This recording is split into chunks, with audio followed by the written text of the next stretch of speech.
कैसे आए भैया और ताली ताली ताली भैया ताली और ताली ताली ताली बजाओ भैया ताली और देखो आई बाड़ी घर से दवाली कैसे पटदारी में दिक्कत बा पट्टीदारी में दिक्कत ना होके के चाहिए का बात बा भैया हे राम कुमारवा के इतना प्यार देवे वाला कहाँ लोग बा भाई। अब हई देखी तो हई चाचा के देखी आ कहीं उ समाज तो क्या न होई जहाँ बैठल बानी आ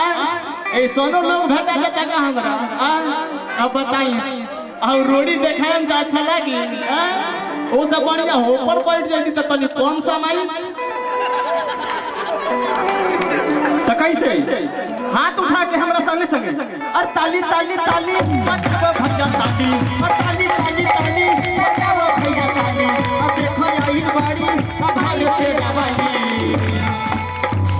आ जाइए नीचे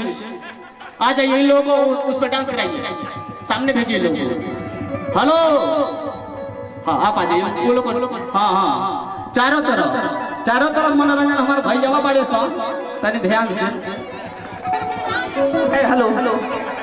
हेलो जी कैसे